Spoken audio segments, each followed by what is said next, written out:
Bienvenido, Alexander. Muchas Muchísimas gracias. gracias. Gracias, Bienvenido. gracias por la invitación. Gracias a ti por aceptar y por estar acá con nosotros. Eres el primer invitado mío y de mi hermana en este Muchas podcast, gracias. este espacio Gracias que creamos. por la oportunidad de estar aquí con nosotros. Sabemos el camino que has podido recorrer durante todo el proceso, pero sobre todo sabemos y estoy completamente segura de que todo esto ha sido positivo. Al final del camino siempre encontraste una luz y qué mejor que en este momento para que puedas ya al final de la luz tuya, que puedas Sí, compartirlo un poquito con nosotros y por supuesto con toda la comunidad que también necesita en algún punto, sobre todo los migrantes cuando están en esta situación, en algún punto necesitan escuchar historias como las tuyas, que son historias de inspiración, pero sobre todas las cosas, que sepan que por muy complicado que pueda ser el proceso, siempre hay una oportunidad. Sí. exactamente. No, ustedes muchas gracias por la invitación. ¿Cómo estás, Alexander? Bien, bien, bien, todo bien, gracias a Dios. Cuéntanos un poquito para que la comunidad sepa exactamente cuándo llegas tú de Cuba y cuánto tiempo llevas tú viviendo en los Estados Unidos, para centrarnos. Sí, bueno, mira, yo llevo actualmente en los Estados Unidos, voy para 6 años. Ahora en mayo cumplo 6 años. Y yo salí de Cuba en el año 2019. Ay, Dios mío. Ya tú Sí, podías haber sido ciudadano ya. 6 así años, mismo, así mismo. casi ciudadano. Bueno, pero en eso estamos. Sí, ahí estamos trabajando en eso ahí, poquito a poco, pero para ahí vamos. ¿Cómo fue, Alexander, o sea, ese camino para llegar acá a los Estados Unidos? ¿Cómo fue tu experiencia? ¿Hiciste travesía? ¿No hiciste travesía? ¿Saliste de Cuba por avión, por mar? ¿Cómo fue? Bueno, mira, en esa época, en el 2019, fue cuando el boom de lo de las visas por Nicaragua y todas esas cosas así, que fue el comienzo cuando estaban lo de esas visas. Pues nada, el año anterior yo tenía una reclamación familiar que me la había puesto mi mamá y entonces como que no concretaba, como que no me decían nada y nada, entonces decidimos pues entonces sacar esa visa y entonces poder venir. ¿Cuánto Eh, tiempo se pasó la reclamación familiar y hasta que tú decides decir que no ibas a esperar más o menos? Bueno, la reclamación familiar mi mamá me la puso en el año 2017, Ay, Dios en mío. el 2017, y entonces vimos que no había mucho movimiento, entonces cuando decido yo, pues entonces salir para acá. Okay. ¿Y cómo fue? ¿Cuántos días te pasaste por lo menos en travesía? Yo me pasé en travesía un aproximado de más o menos como unos 20 días cruzando. Estuve en Okay. ese proceso, vine por Nicaragua, primeramente vinimos por El Salvador, hicimos escala en el mismo Salvador, de ahí vinimos por Nicaragua, hice toda la travesía, Honduras, Guatemala, México, hasta entrar aquí. ¿Y qué era lo que pensabas en esa travesía? Llegar a los Estados Unidos y tener libertad y poder estar acá. Exacto, ¿no? En ese momento, pues imagínate, desde que mi mamá a mí me había puesto lo de la reclamación, tú sabes, esa ilusión de la libertad, de todas las cosas, de un país mucho más bonito, de estar al lado precisamente también de mi mamá, de mi gran parte de la familia materna que Familia. estaba aquí también. Y entonces, pues, mucha, mucha, mucha ilusión cuando salí de allá de Cuba. Sí. Sobre todas las cosas que tú venías de un proceso complicado, ¿no? Un proceso complicado de pasar por circunstancias complicadas ante tu país de origen. Esa es la realidad. En Cuba, básicamente, Sí. ¿no? En Y Cuba fue bien difícil con el tema político, con todas las cosas, la represión, los maltratos, los golpes, las detenciones arbitrarias. Entonces fue bien complicado y uno, Gracias por compartir, Alexander, porque muchas personas piensan que en realidad los cubanos venimos acá y que solamente es el tema político, no, es que existe la represión y existe, por ejemplo, en tu caso, detenciones arbitrarias y existe la falta de libertad, eso lo vivimos, pero hay personas que lo viven con ejemplo vivo, como por ejemplo es tu caso. exactamente, fue esa última etapa en Cuba fue bien complicada para mí, ¿no? Con respecto a lo que fue el tema político Y un poco más allá de lo del tema político, después fueron las represiones y las amenazas. Que ahí sí es cuando uno realmente decide, pues entonces dejarlo todo, dejar tu vida en Cuba, dejar tu casa, dejarlo absolutamente todo, y entonces Ahí. velar por tu vida y entonces salir precisamente huyendo, ¿no? Porque uno en ese momento pues tiene mucho miedo y la mejor vía pues es abandonar todo por miedo a que te pueda suceder algo precisamente. Preservar tu libertad, preservar tu Exacto. vida, es que es lo más importante, lo más preciado. Y por ejemplo, en tu caso, tú eres un hombre, en este caso que no tiene hijos, pero es que nosotros hemos visto familias con hijos que también los niños han vivido ese calvario y es como tú dices, es que lo mejor es salir. Cuando tú ves que mentalmente te estás afectando, psicológicamente, es que lo mejor es salir. Y esos casos sí Exacto. existen. Y bueno, tú eres viva ejemplo de eso.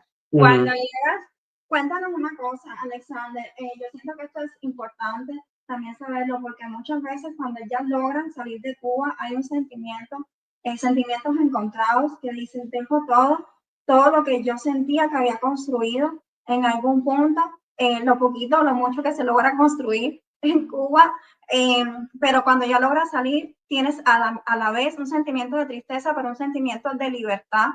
¿Qué sientes? Ya siento que estoy en un lugar más seguro. Cuando logras llegar finalmente a los Estados Unidos y que te encuentras durante el proceso del centro de detención, ¿qué sentiste cuando estabas ahí? ¿Cuáles fueron tus sentimientos? Exacto, pero Alexander, queremos esa pregunta de mi hermana, ese sentimiento, como tú dices, llegar y pensar que encontrabas libertad y que te pones en un centro de detención.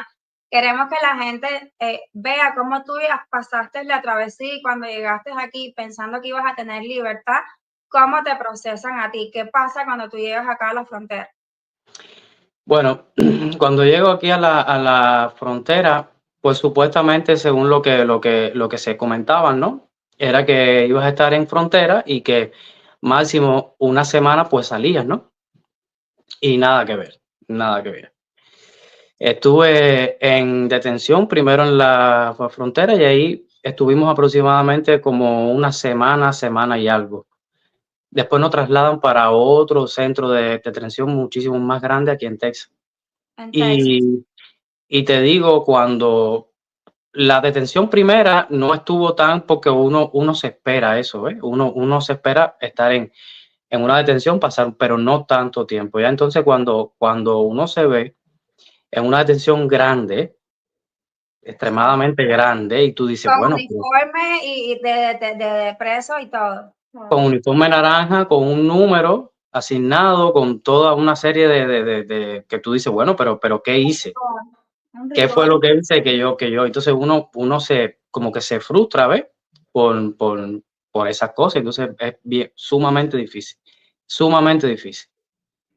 Es que es difícil porque es como tú dices, tú no entiendes qué tan malo fue, o sea, buscar la libertad y luego te procesan aquí básicamente como un criminal. Mira, aquí Exacto. tengo un uniforme, tengo un número con cargos, porque la gente, o sea, muchas veces no sabe que cuando cruzas la frontera son cargos y empiezas un proceso civil. Y es como tú dices, tu idea es quizás unos días, unas semanas, en ese tiempo, sobre todo en esos años, era lo que pasaba antes, o sea, unos días, una semana, pero pasarte, ¿cuánto tiempo en realidad te pasaste en detención en todo eso? Estuve aproximadamente, un aproximado, porque no recuerdo mucho, alrededor de 5 meses. Ay, Dios mío. Cuando que fueron como 5 meses. Estuvo bien difícil. La última detención que estuve fue en Oklahoma. Y anteriormente, Diferentes centros. sí, fue una por mes. Una Ay, por Dios mes. mío, eso es para volverse loco. Sí. Sí, fue una por mes. Fue bien difícil y de la manera en que nos trasladaban, uno lo que pensaba, pues, pero bueno, yo quizás, no sé, cometí un delito extremadamente grave o qué fue lo que pasó aquí, porque es bien difícil. Uno en Cuba, quizás, al no ser el tema político, uno nunca había pasado con estas cosas así tan restringidas, ¿ves? Tan duras.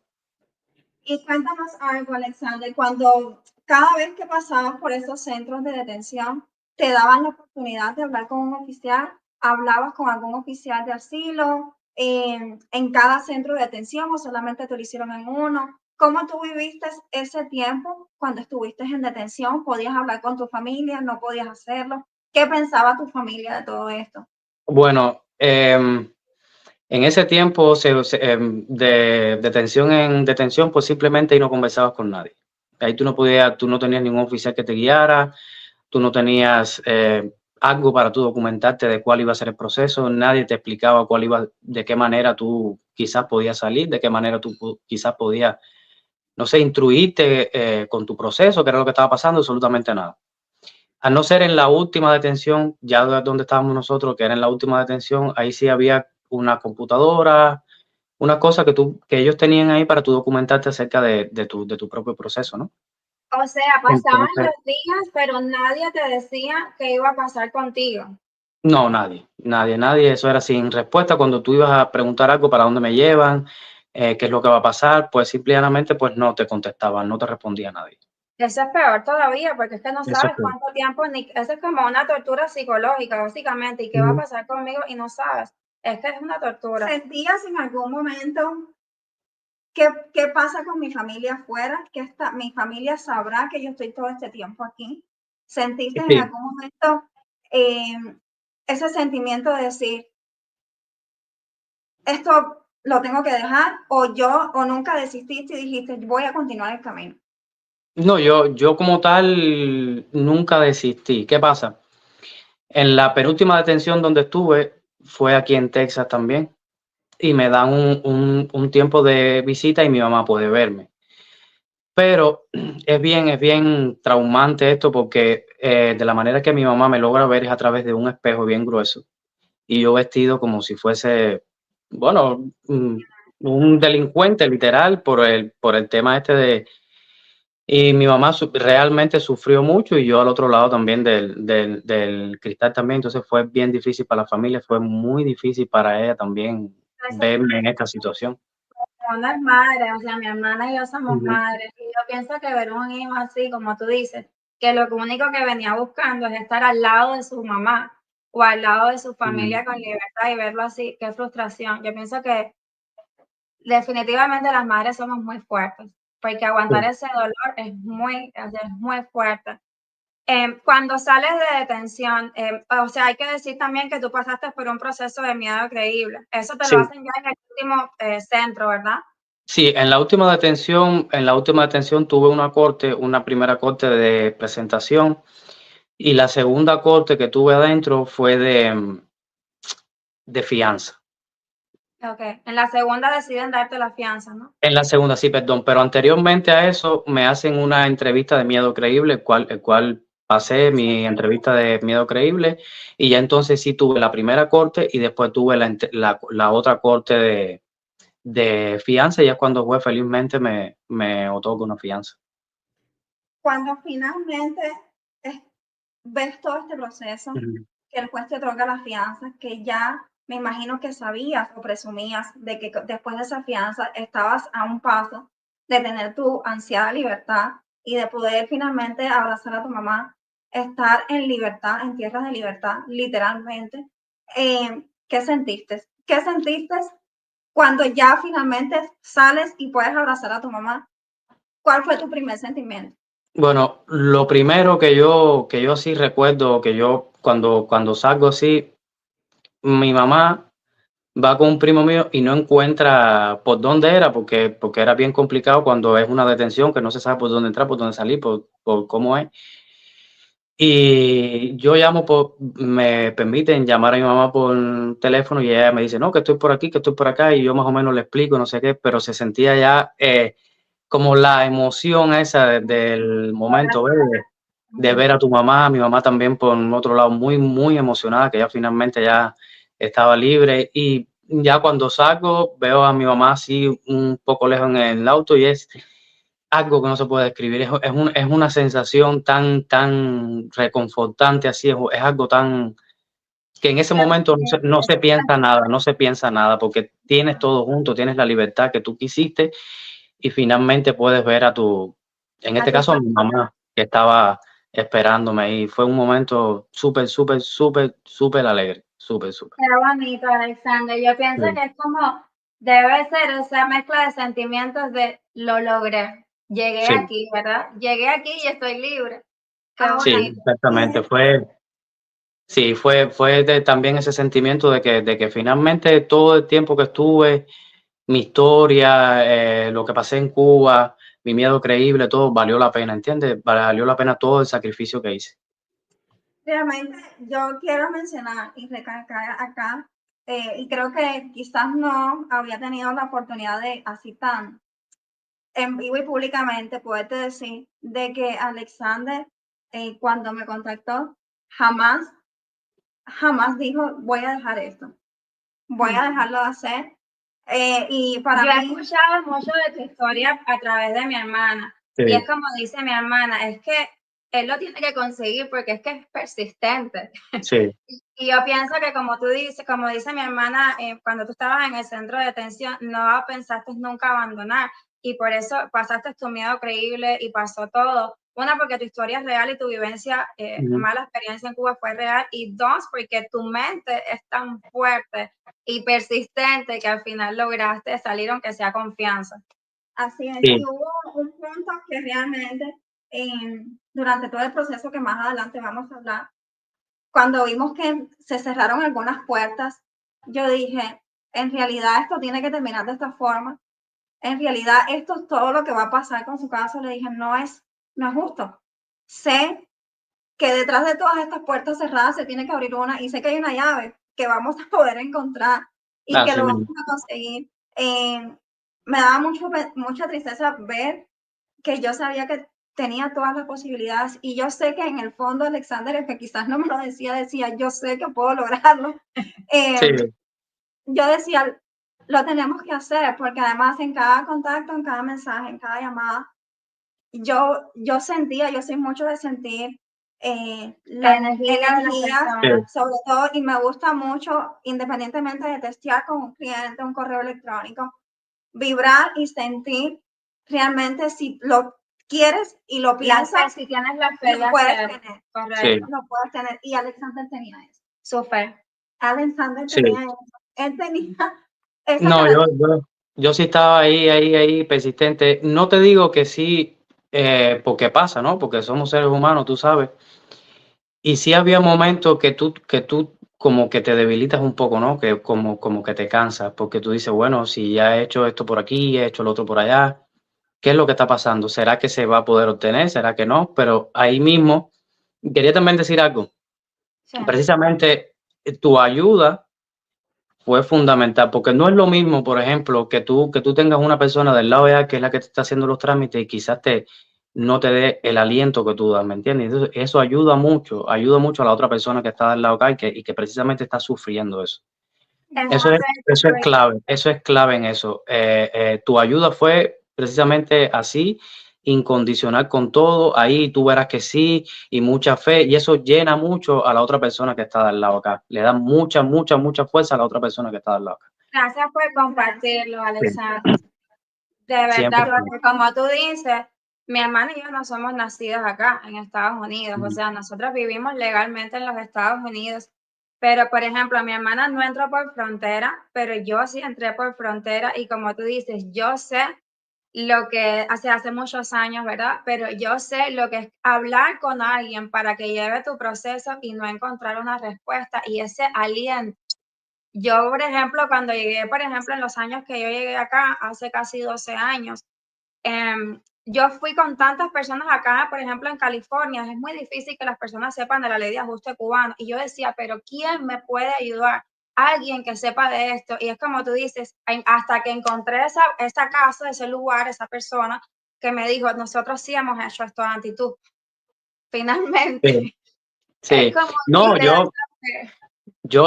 fue bien curioso porque hubo una época que seguro ustedes recuerdan que empezaron con el parol, que daban un parol en tal lado, que daban un parol en no sé qué lado, y la gente se volvió como que loca. Todo el mundo se volvió loco y las personas empezaron a ir aquí, empezaron a ir allá.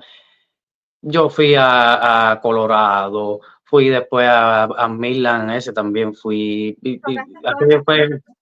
aquello fue una gastadera de dinero que fue horrible y simplemente en cada lugar fue, señor, usted no aplica.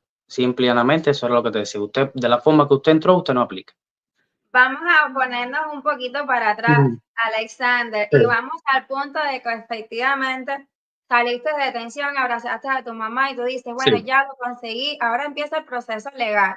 ¿Y tú qué pensaste? Ahora, ¿dónde te pusiste tu enfoque migratoriamente? ¿Dónde te paraste en primer punto? El asilo. De partida, cuando después saliste, si dices, bueno, ahora hay que continuar con este proceso. ¿Qué hiciste primeramente? Bueno, primeramente yo tenía un abogado que fue con el que hice la corte de la fianza, y ese abogado como que nos fue instruyendo, ¿no? Que tienes que hacer el asilo antes del año y todo es un proceso, pero mira, tú no saliste con parol, saliste con una fianza. Ah, ok, yo en ese momento yo no estaba consciente de que si parol, de que si fianza, nada de esas cosas, ¿ves? Yo no estaba al tanto de eso. Y ahí es cuando comenzamos y presentamos el asilo antes del año. Y Lo entonces, presentaste ya fuera del centro. sí, ya fue afuera del centro es cuando nosotros presentamos el asilo. Ya estando afuera, fue cuando se presentó el asilo. Y así comenzó el proceso ¿Y completo. cuánto tiempo te pasaste, por ejemplo, en obtener un permiso de trabajo? Porque uno pone el asilo y pasa un tiempo, pero hay personas, por ejemplo, que nosotros tenemos 5 años sin permiso de trabajo. ¿Tú cuánto tiempo te pasaste para poder trabajar legalmente? Bueno, desde que se puso el asilo, yo creo que aproximadamente cuando recibimos el recibo, algo así, estuve como alrededor de casi 7, 8 meses por ahí fue. Ok. Que obtuve permiso de Bueno, trabajo. es lo que usualmente tarda ahora en Sí, estos tiempos. Hay personas que sí, antes le tardaban más. Ahora, sí. después estoy haciendo como una línea de tiempo para que también todos como que puedan comprender. Llegas, pasas por el proceso de detención, sales, te liberan confianza después de haber realizado el miedo creíble, haces tu asilo una vez que estás afuera, obtienes tu permiso de trabajo bajo la categoría de asilo y posteriormente a eso me imagino que dicen, yo soy cubano, tengo un alivio migratorio y puedo aplicar a la famosa ley de ajuste cubano al año y un día. Sí. ¿Aplicaste o no aplicaste? ¿Qué hiciste ahí? Después del abogado que conversamos muchas cosas y al final fue algo que no concluyó con ese abogado. Tuve que buscarme otro abogado. Me busco otro abogado y entonces ese abogado me dice de que sí, de que debería presentar para la residencia, y entonces como yo entré en el 19, en el 20, por allá por el 20, quiere decir que presenté al año y como 6 meses o algo así. Entonces presentamos lo que era. No exacto al año y un día, sino un año y medio. Sí, año y medio aproximadamente, por ahí estamos hablando por ahí. ¿Y qué te decía el abogado? ¿Que sí lo podías tener residencia? ¿O El, tú nada abo- más hiciste? el abogado en ese momento me dijo de que se me podía presentar, pero que era un 50-50. De que me podían decir que sí o que me podían decir que no, porque no tenía como tal una admisión dentro de los Estados Unidos. Y una vez presentada tu residencia, ¿qué pasa durante todo ese proceso? ¿Te otorgan la residencia o esperas años, meses No, después? ¿Te la cierran, te la niegan, te la otorgan? ¿Qué pasó ahí? yo presenté la residencia y yo recuerdo que yo casi diario chequeaba a ver de la residencia y estaba detenida ahí. Estaba detenida ahí y decía siempre lo mismo, que se habían tomado las huellas dactilares, pero no decía otra cosa, ¿no? Y como decimos nosotros los cubanos, pasó el tiempo y pasó un águila por el mar. Y fue cuando precisamente comienzo con los trámites con ustedes, y es que me doy cuenta que la residencia estaba cerrada administrativamente. No lo sabías. Tú no lo No, sabías. Nunca no lo sé. recibiste notificación, nada. Nada, absolutamente nada, hasta que sacamos el FOIA, y en el FOIA se vio precisamente que estaba cerrada administrativamente. Mira, y es bueno que tú acabas de decir esto. Yo no sabía ese detalle porque tu proceso básicamente lo hizo todo mi hermana. Y es que bueno que tú dijiste, el abogado te dijo que era 50 y 50. Y es bien importante esto porque las personas a veces piensan, es que lo voy a hacer con un preparador o lo voy a hacer con un abogado porque me van a dar la residencia. Nadie, absolutamente nadie en los Estados Unidos le puede garantizar el resultado de un proceso migratorio, porque si no es un fraude. Nadie le puede asegurar. Hay personas que le niegan los procesos y aunque los ponga con abogado. Y eso es algo bien importante. El abogado te dijo, puede ser que sí y puede ser que no, y esa es una realidad. Porque aquí en Estados Unidos existe la famosa discrecionalidad, que es una palabra amor-odio que yo tengo, que bajo la discreción te la pueden otorgar o te la pueden negar.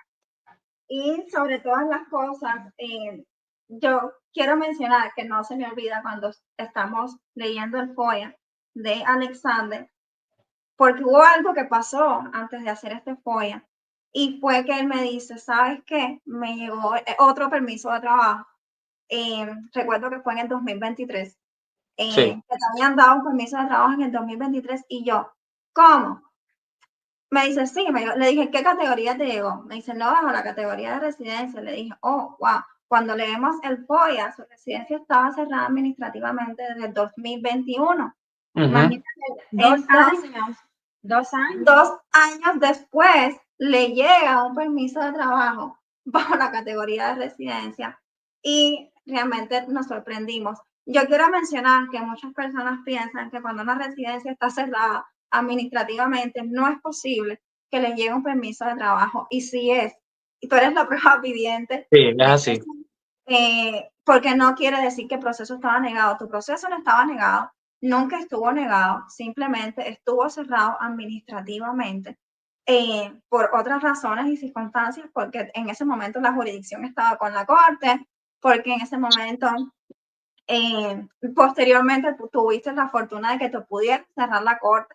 Eso es algo bien importante también que pasó durante tu proceso. En ese tiempo, cerrar una corte era complicado. Ahora lo es mucho más. No, ahora fue terrible con esta nueva administración, pero siempre cerrar una corte es un proceso muy difícil, muy complicado. Y a veces los clientes dicen, cualquier persona puede cerrar una corte, una persona que lo pueda hacer y que lo sepa hacer, eso es lo más importante. Una persona que sepa hacer lo que está haciendo, un profesional, en este caso, los asesores acreditados, o sea, los representantes acreditados o abogados son los capacitados para hacerlo y tienen el conocimiento. Ahora, Alexander, ¿cómo llegaste tú a mi hermana? Cuéntanos, después de pasar por 2 abogados, ¿qué te hizo decir, voy a llegar? O sea, tú tocaste muchas puertas, dijiste, fuiste a Midland, porque Alexander, acá lo que estamos diciendo es después de saber de que ella era fianza, que aplicó a la residencia y le dijeron 50% de conseguir su residencia, ya sabía de que una fianza no era calificable para la ley de ajuste cubano, entonces buscaste ese parol que sí está establecido en la ley de ajuste cubano, porque recordemos, hay personas que van a estar viendo este podcast y dicen, pero ¿y cuáles son los requisitos de la ley de ajuste cubano? Bueno, ser cubano, estar 1 año y 1 día en el país y haber sido inspeccionado, admitido o paroleado. Y tú estás buscando ese parol para asegurar tu residencia, tocaste muchas puertas, pero ¿cómo llegaste aquí? Bueno, primeramente a eso, déjame hacer una pequeña pausa. Cuando yo salí, que me dan mi fianza y salgo, me notifica ICE que me tengo que presentar. Yo me presento en la oficina de ICE y me da una I-220A. Te lo cambiaron ya los documentos o sea, de que saliste con fianza y después te dan un I-220A. Sí, pero con la fianza todavía vigente. Y me dan una I-220A también. Okay. Es que eso es lo que pasa, como te digo, la famosa discreción, que te otorgan y te cancelan un documento según su discreción, a su antojo, o sea, diríamos en buen cubano, no correctamente hablando, pero a su antojo te dicen, ahora te doy un parol, después te lo quito, después te doy un I-220A. Exacto. Y cuando te dan ese documento, ¿qué dices tú? ¿Qué pensaste? Ahora sí estoy peor. No, yo dije, bueno, yo en ese momento yo no tenía mucha diferencia a lo que era un I-220A, lo que era un parol, a lo que era... Y entonces ya con el pasar de los tiempos, muchas personas decían que sí servía, que no servía, que quizá. Entonces fue cuando presentamos la I-220A como una prueba de supuesta admisión para mi residencia. Y ahí fue cuando el abogado me dijo, tiene una posibilidad 50-50, aquí nada es seguro, no tienes admisión, no tienes nada, pero cabe posibilidad de que te puedan decir que sí o te puedan decir que no. Y eso es real, porque, bueno, a día de hoy hemos visto casos, no son la mayoría, pero incluso casos con I-220A que tienen residencia. Incluso hace pocas semanas hemos visto de I-220A con corte y que le han otorgado la residencia. Entonces el abogado sí fue bastante honesto en esa parte, al menos contigo. Y llegaste acá. Bueno, llegas después de... Porque la realidad es que nunca hemos hablado de esto. Yo nunca tampoco te he preguntado cómo pudiste llegar a donde yo estaba, cómo me pudiste contactar, y yo presumo de qué forma pudiste hacerlo, pero nunca te he preguntado directamente. Bueno, después de yo haber andado por todos esos caminos buscando, como digo yo, la búsqueda del parol, que fui a muchos lugares, me informé, estuve viendo programas, estuve viendo todo, me pongo a ver TikTok. Y por TikTok hay mucha información, lo mismo buena que mala, que desinformación, que de todo. Y como yo he estado en mi eterna búsqueda del parol, pues ahí empiezo a ver y la veo a ella. Bendito La veo y entonces empiezo a ver videos, entro al perfil de ella y entonces veo las cosas y me gustó. Yo dije, déjame ver, esta muchacha se ve sincera, se ve seria, déjame probar a ver qué pasa. Y fue por un video, que no recuerdo bien cuál era el video, pero sí fue por un video. Yo dije, ahora sí ya voy a tener el parol. Entonces fue cuando la contacto a ella y entonces ahí empezamos con el proceso. Y yo quiero darle gracias a Dios que pude ver ese video y pude hacerlo. Bendito TikTok. Sí, así mismo. Gracias a TikTok. Quiero dar públicamente las gracias también a Alexander, porque yo sé que afuera hay demasiada información, buena, mala, confiable, pues demasiada información, pero siempre agradezco a ti y a cada cliente que me puede contactar y que deposita esa fe y esa confianza en mí. Sé que es muy difícil, y más en estos tiempos, sin conocer a alguien, nada más con un video, decir, yo voy a depositar mi confianza, voy a hacer mi proceso con ella y le voy a matar dinero por esto. Y sé que es muy difícil en estos tiempos, que es muy duro trabajar día a día en este país, obtener cada cosa y sobre todas las cosas confiar en alguien que nada más ves en un video. Exacto. Yo te agradezco siempre a ti y a cada uno de mis clientes, a cada persona, aunque no sea mi cliente, que escuche un video y que vea información nuestra y que diga, yo creo en lo que puede decir, porque ya lo busqué y ya vi que esta información en realidad es confiable. Porque además yo tengo que mencionar que Alexander es un cliente que después y ahora se ha convertido en alguien que tú le dices, pide tu FOIA, y lo pide tal cual, con todas las instrucciones. Ya él sabe que hemos aprendido ya. Sí, he aprendido porque... Ella sabe, es un cliente, como decimos nosotros a veces, preparado. Porque hay documentado, que sabe cómo hacer, qué es lo que lleva de la A a Z el caso, el proceso. Y es que bonito, porque de verdad que muchas veces las personas dicen, dejo todo en manos del abogado o del preparador o de quien sea, y no me importa, y no, ni siquiera verifican la aplicación de residencia o lo que le ponen en el asilo. Pero qué bonito una persona que aunque deposite su confianza en otra, sabe de su proceso, entiende lo que le están haciendo, y tú eres, de verdad, ojalá que todos fueran como tú. Bueno, es que también fueron casi 6 años de proceso, entonces la información, todo, y uno más o menos, uno va estudiando y uno va más o menos aprendiendo, porque lo tienes que hacer, de tu caso, porque es tu caso, y entonces tienes que instruirte un poquito de eso y así poder desenvolverte quizás, ¿no? Y poder hacer alguna cosa. ¿Ven? A los otros tienen que hacerlo. Sí. Lo tocaste y lo tuviste. Ahora, ¿cuántas veces pediste ese parol, Alexander? ¿Cuántas veces? El parol lo pedí, creo que fueron, si no me equivoco, creo que fueron como 3 o 4 veces. Así es. Como 3 o 4 veces. Recibieron paquetes, fue en diciembre, recuerdo que la paquetería estaba infernal. Todavía te comunicaste con el servicio postal. Sí. Les dijiste que por favor que dónde estaba tu paquete. No, eso fue tremendo. El paquete como el conejito de Alicia en el País de las Maravillas buscando. Sí, eso fue complicado. Todavía me decía, no puede ser posible que me esté pasando esto. Sí, eso fue complicado, se nos perdió como yo creo que como 3 o 4 veces o algo así.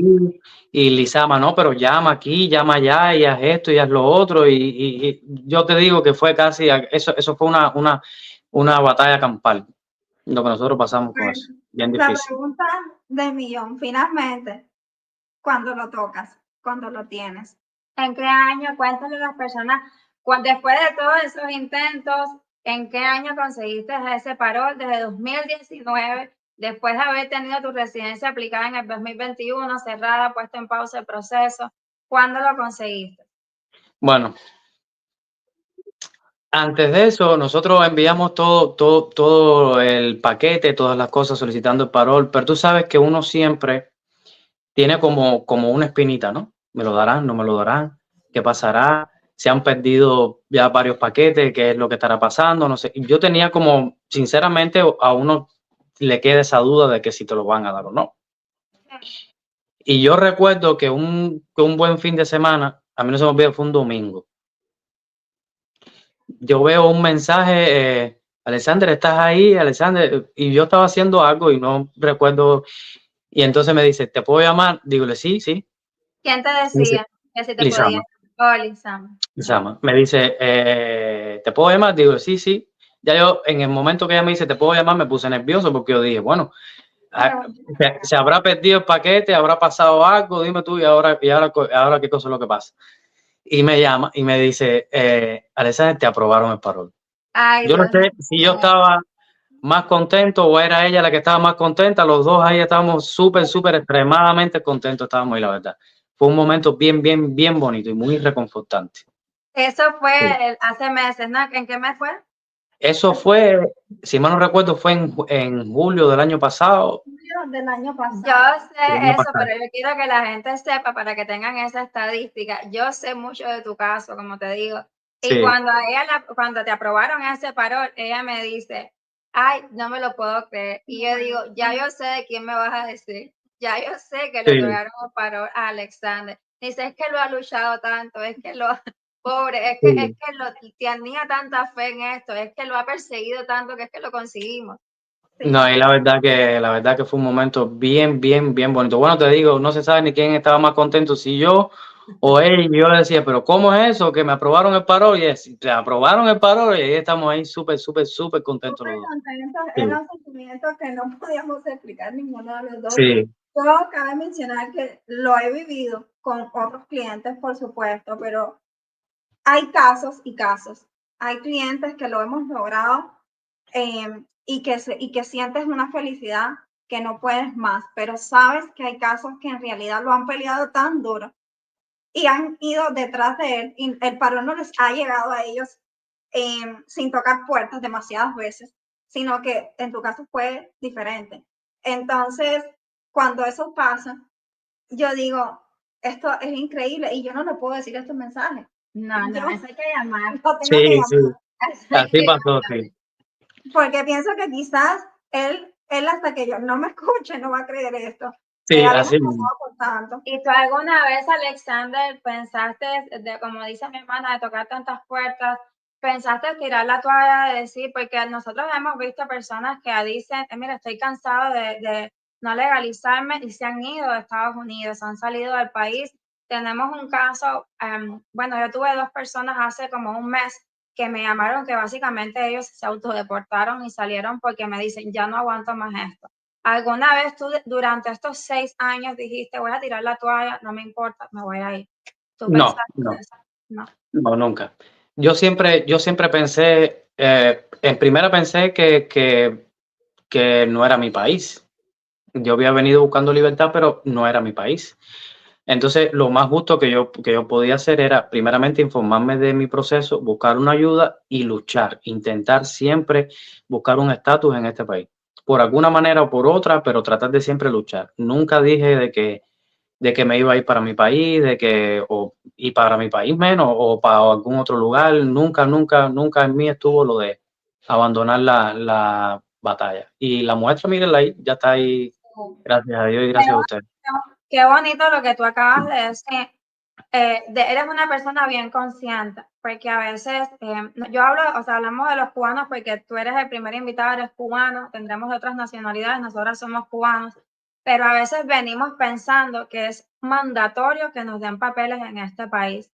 Y como tú dices, no es mi país, me toca pelear, me toca Exacto. hacer la batalla. Y qué bonito que tú lo has dicho, o sea, viniste sin creerte, que, o sea, viniste decidido a pelear y no rendirte, no tirar la toalla. Y yo estoy casi segura que cuando llegan de esta forma, no piensan nunca que van a pasar 6 años o que van a pasar 7 años o 10 años hasta poder conseguir una residencia aquí o poder ajustar su estatus de esa forma. Yo estoy completamente casi segura de que muchos llegan y dicen, yo lo voy a lograr y va a ser rápido, o quizás me voy a demorar un año, pero 6 años, ay, yo sé que hay muchas personas que han pasado 20, 25 años después, pero nadie cuando emigra tiene un cálculo real de cuántos años pueden pasar hasta obtener un estatus aquí. Bueno, hay mucha gente que le dice a los padres, nos vemos en un año y Sí, regresa.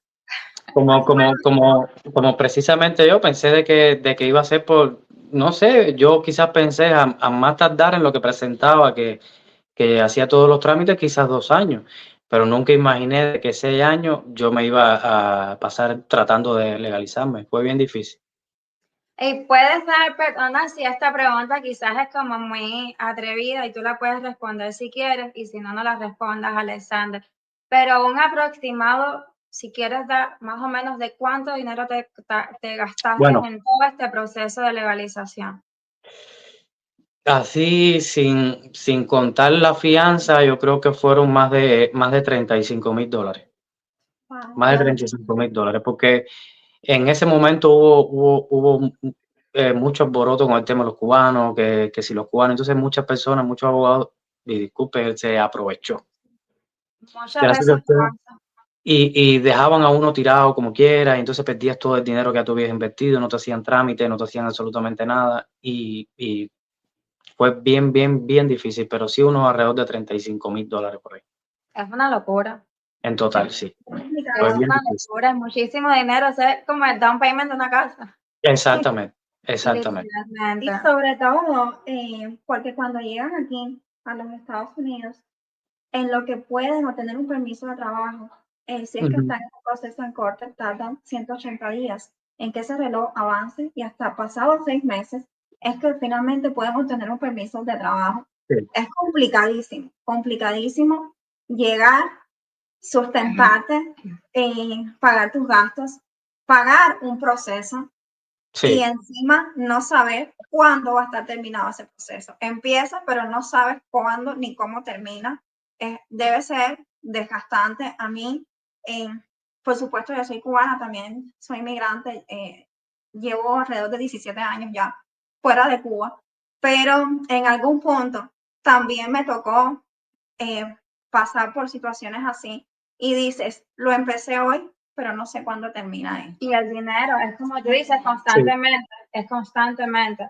No, y es bien difícil porque al final tú no sabes si va a surtir efecto el sacrificio que estás haciendo con todo, porque al final te cabe también la incertidumbre de que sí me voy a poder ajustar, no me voy a poder ajustar, qué va a pasar, me van a deportar, voy a perder el dinero. Entonces es bien difícil, bien difícil.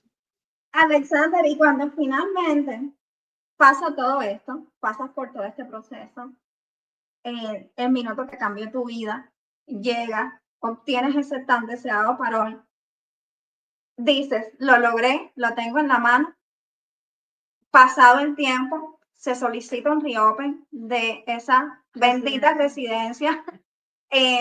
Después era un martirio todo el tiempo para Alexander y para mí. Llamaba literalmente muy seguido a migración para decirles, ya recibieron mis documentos, yo creo que tienen identificada su voz ya, Sí. literalmente. No, nosotros hicimos ahí como una escala de tiempo y ahí se ven reflejadas todas las llamadas que hice. Yo creo que fueron más de 10 llamadas en un lapso de ¿cuánto? De quizás 3 meses. El problema es que las personas, o sea, la gente cuando llama a inmigración, a UCI, y esto ya tú lo sabes ya porque tú eres un experto en eso, pero la gente cuando llama a UCI, o sea, depende del día y depende del volumen de llamadas, a veces te ponen en espera por un largo tiempo y muchas veces la persona que responde no sabe ni lo que está pasando con tu caso. Desgraciadamente, y eso lo hemos visto nosotros, otros clientes que llaman y le dicen, es que no te han pedido el parol. ¿Por qué lo mandas? Y yo, porque es que de eso depende que me adjudiquen y me den la residencia, si no me la van a negar. Y eso yo pienso que es algo que deben trabajar un poco más, que ojalá esto tenga ese alcance y migración trabaje en esos procesos de personas que digan, bueno, tu requisito es este, la ley de ajuste cubano, y efectivamente estás mandando un documento que no te han pedido, pero lo necesitas. Entonces, ojalá eso pasara, porque puede pasar como tú, por ejemplo, llamabas, no hemos recibido nada, o por ejemplo, no, o sea, tu caso está cerrado y tampoco te habían dicho nada, te viniste a enterar por el FOIA. De acuerdo. La última llamada que hice, que les pregunté que se habían recibido algún documento mío, porque yo había enviado el parol, y de tantas veces de que me decían que no, me acuerdo que le dije, pero estas llamadas quedan grabadas, ¿verdad? Y el oficial me dice, sí, le dije, no, porque quiero hacer constar de que yo envié el parol tal día. Entonces fue algo bien curioso lo que le dije al oficial B, y él, ok, señor, muchas gracias. Escucha, ya te mandé el parol. Sí, así le digo, ¿no? Para que quede grabado aquí de que yo tal día envié el parol para allá. Fue bien cómodo. Muy fundamentales. Se mandó un parol y se mandó el cierre de su corte. O sea, quedó constado ahí de que él tenía un cierre de corte y que también tenía su parol. Entonces, más que claro. Sí. Cuando finalmente obtienes la residencia que te llega a tus manos, ¿qué sientes, Alexander? ¿Hace cuánto? Pero cuéntale a las personas cuándo te llegó esa No, la residencia, sí, la residencia a mí me llegó, yo creo, Lizama, que fueron como 4 meses nada más, ¿no? 4 meses después, digo, 4 meses, algo de eso, pero yo creo que yo la tengo hace muy poco, hace alrededor de 3, 4 meses, ¿no? En diciembre fue. Desde diciembre, ¿verdad? Ahora recién la tengo. Bueno, yo ese día salí del trabajo y yo siempre revisaba y pues yo veo que nada, y entonces me recuerdo que yo vengo camino para mi casa y veo un mensaje. Digo, Lizama, deja ver, y lo abro. Y cuando veo, me dice, Alexander, te aprobaron tu residencia. No, eso fue para mí que yo no sabía ni si tirarme para la cuneta o qué era lo que iba a hacer, de la alegría tan grande que yo tenía en ese momento, ¿ves? Fue algo increíble, es algo que te da mucha, en ese momento, es algo como que bajas, se te baja todo, pues una paz, una tranquilidad, es algo bien fuerte, ¿ves? Que sientes, pero sí sientes mucha tranquilidad, mucha paz. Como un peso que se te fue del hombro. Como un peso que se te fue de encima.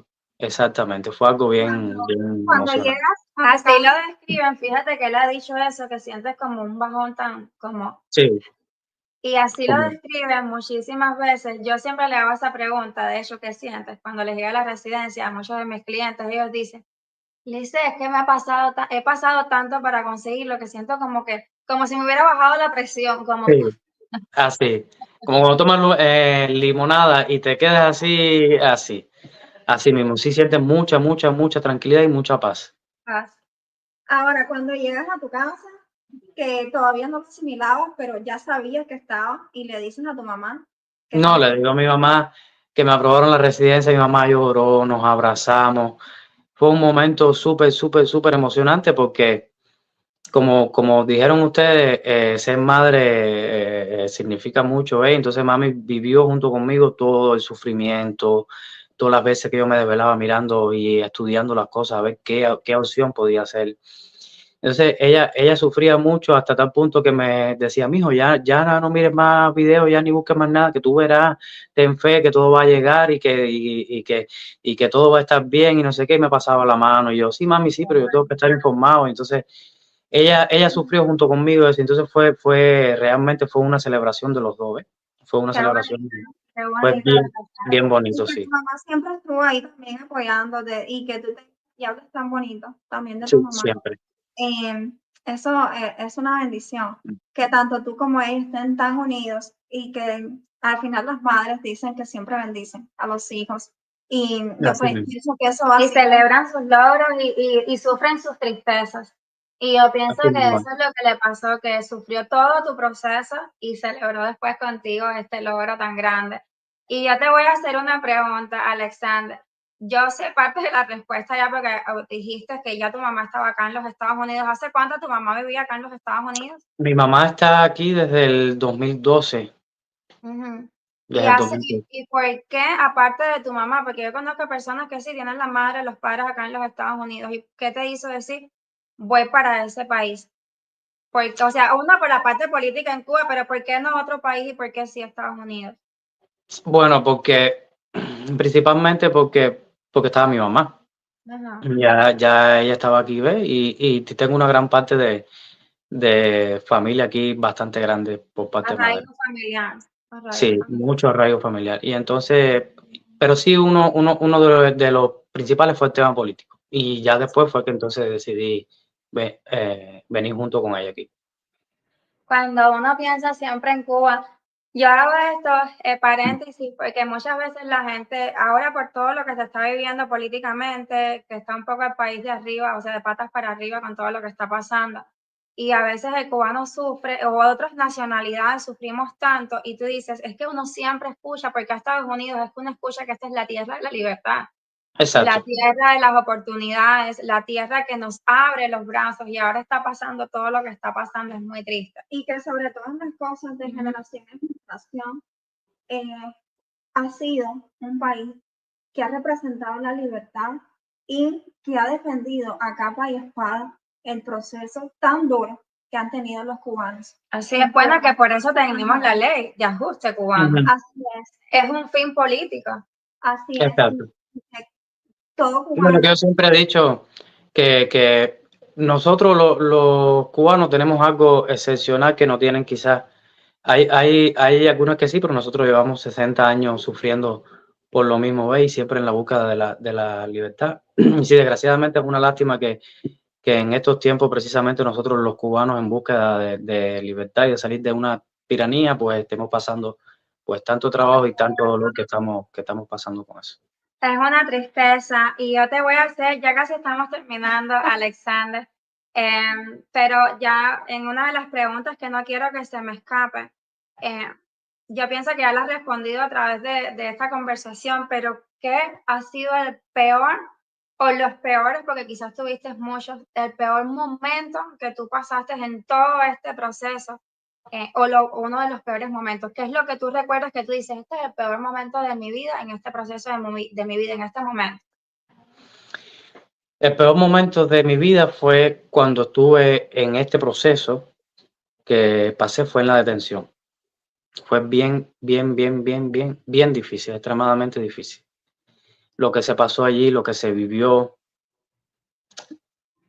Vaya, te puedo decir ahora con propiedad que yo incluso ya en las últimas etapas de la detención ya yo no aguantaba mucho. Incluso sufrí hasta casi ataques de ansiedad, cosas que yo nunca había pasado. Y sí, ese fue el peor momento que yo he pasado en la trayectoria y en todo momento. Fue la detención. Fue bien difícil, bien duro, bien Alexander, complicado.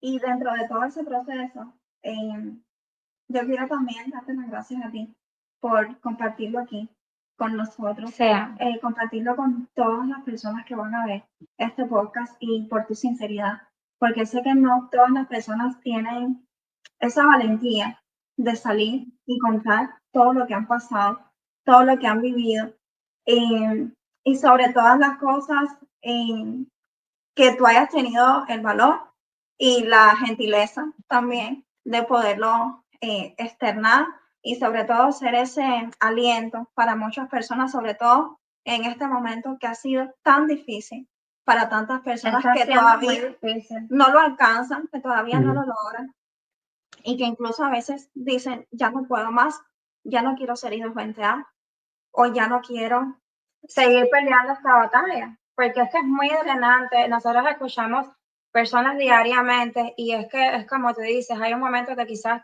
ya tú estabas como flaqueando, como dices tú en ese momento, y es que no aguanto más. Y hay gente, como dice mi hermana, dice, no quiero ser ido 20 años, no quiero hacer fianza, es que me estoy asfixiando. Y es un proceso muy drenante.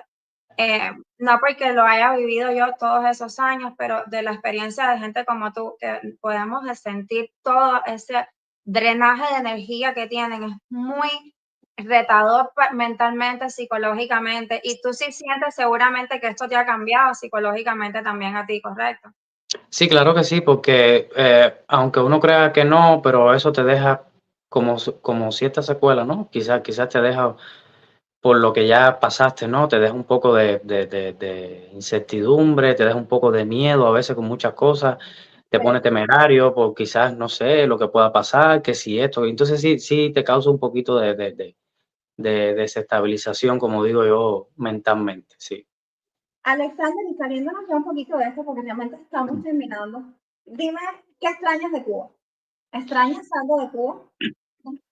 Lo que extraño de Cuba en general, pero lo que más extraño de Cuba son la gente. La gente. La gente, el sentido ese que hay de las personas que tú puedes ir a casa del vecino, que tú le dices cualquier cosa, te sentaste en la esquina, el cubaneo como tal. La cercanía. Uh-huh. La cercanía es lo que más se siente.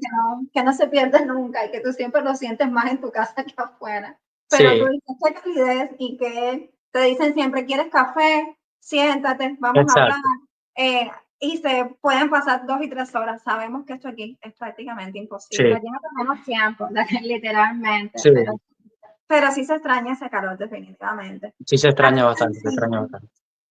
Para terminar, estas 2 últimas preguntas que creo que ya hemos... ¿Qué le dirías a alguien que pasó por ese proceso o que está pasando por todavía ese proceso y que todavía no lo ha conseguido, que todavía no es residente, por ejemplo, como tú, que ya tienes la bendecida residencia? ¿Qué le dirías a alguien? Como te digo, estamos en un proceso con este gobierno que la legalización se está poniendo como más... yo diría más estrecho el proceso, ¿no? Como más tirante todo este tema de legalización. ¿Qué le dirías a alguien? Bueno, lo primero que les diría era que, por supuesto, cuando vean esto se van a dar cuenta que fue un camino bien difícil. Fue un camino bien difícil, fue un camino bien duro. Y lo otro es que no flaqueen. No se puede flaquear. Yo me pasé 6 años intentando, hasta que lo logré. Que uno nunca puede, desde el principio, cuando lo dije, de que vinimos a un país que no es el nuestro, pues entonces lo que nos queda es luchar. Siempre va a haber una vía, siempre va a haber un escape por algún lado, siempre va a haber alguna solución. Entonces, no pueden desmayar en la causa, tienen que seguir y en algún momento, que sea por cansancio, se va a lograr, seguro que sí. Así es. Por eso lo lograste. Por eso lo lograste, porque siempre lo creíste. Y como siempre lo creíste, pudiste tocar y alcanzar. Y como última pregunta, ¿qué le dirías al Alexander del 2019 y qué le dices al Alexander de ahora? Y si lo volverías a hacer, todo ese proceso, toda esa travesía, sí, ¿qué le dirías, como dice mi hermana, a ese Alexander? O sea, ahora mírate tú como residente y qué le dirías tú a ese de 2019 cuando entró acá y si lo volverías a hacer. Yo al Alexander que está aquí ahora, yo quizás le diría al otro que está allá que se hubiese puesto un poco más fuerte. ¿Por qué te digo esto? Las cosas, desde que yo estaba en Cuba, ahora han cambiado mucho, por lo menos yo he cambiado mucho. Todas estas cosas me han enseñado muchísimo, muchísimo, y no solamente en estos aspectos, sino en aspectos de la vida, en centrarte, en hacer muchísimas cosas, en organizarte, en estudiar, en prepararte en muchísimas cosas. Entonces sí te enseña muchísimo todo este camino y todo este proceso que uno pasa, te enseña. No solamente a los trámites, no solamente a tu lograr cosas, sino como persona. Te enseña muchísimo. Y que si lo volvería a hacer, todas las veces que sean necesarias, pues yo lo haría. Siempre y agradecido siempre con este país, que mira, gracias a Dios ya me abrió las puertas y ya estoy en tierra de libertad, gracias a Dios. Y legalmente residente, qué bonito, Alexander. Gracias. No, y sobre todo quería también decir que todos estos logros que yo tuve todas estas cosas de parol y de la residencia y de todo, también gracias a ustedes. Porque sinceramente uno puede tener también el interés, uno puede ser persistente, uno puede tener todo, pero si tú del lado ya no tienes una persona que de verdad te anime, que sepa lo que está haciendo, que ayude y que comprenda que está del lado acá, pues simplemente las personas tampoco lograrían ni la mitad de lo que quizás pretendan lograr. Siempre, gracias a ustedes, siempre por todo, como lo he dicho, siempre eternamente agradecido y para adelante. Como le he dicho a Lizama siempre, es mi salvadora. Las agradecidas somos nosotras. Sí, Gracias a ti. mi salvadora. Gracias a ti por la oportunidad, por confiar siempre, por no ni un solo minuto dudarlo en que podías lograrlo y porque confiaste también en personas que viste por un video y dijiste, yo sé que eres la persona y la puerta. Gracias a ti, Alexander. Gracias por estar aquí con nosotros el día de hoy. Muchísimas gracias, de verdad. No, a ustedes siempre, a ustedes siempre. Qué privilegio escucharte y que, mira, eres un muchacho agradecido, eres un muchacho que no se rindió y encima le dices Gracias. al de antes que se hubiera puesto más fuerte, pero si fuiste fuertísimo. Sí, pero siempre agradecido con todos ustedes. Muchas veces que yo se lo decía a Lizama, no tengo manera de cómo agradecerte de todas las cosas, de todo lo que has hecho por uno, porque independientemente a todo el proceso, una persona espectacularmente humana. Siempre agradecido. Gracias, Alexander. Gracias por esta hora. Llevamos ya 1 hora y 1 minuto. Muchísimas gracias por esta conversación. Y dijiste que sí, enseguida te lo agradecemos mil, porque hay veces la gente se cohíbe en contar su historia, su proceso. Sí. Y aquí lo primero que le estamos diciendo a todas las personas que nos están compartiendo sus historias es que no tienen que revelar nombres de profesionales, ni de abogados, ni de nada. Solamente que tengan este espacio para contar su proceso, su experiencia, porque creemos que faltaba un espacio como este para contarlo, porque sí se sabe todo lo que pasa las personas para el proceso de legalizarse, pero no lo pueden contar en un lugar, en un espacio. Entonces, muchísimas gracias por decir que sí. A ustedes siempre a ustedes. Muy agradecido siempre. Y sé que pronto vamos a sacar un video cuando ya finalmente tengas esa La ciudadanía. Seguro que sí, va a ser muy pronto. Y diga finalmente ciudadano de los Estados Unidos y sé que vas a llegar muy lejos, más de lo que has llegado. Muchas gracias. Se lo mereces. Gracias, muy agradecido. Muchísimas gracias a ustedes siempre. Por estar aquí en este espacio el día de hoy. Nos vemos. Gracias. Bueno, bye. Chao, cuídense.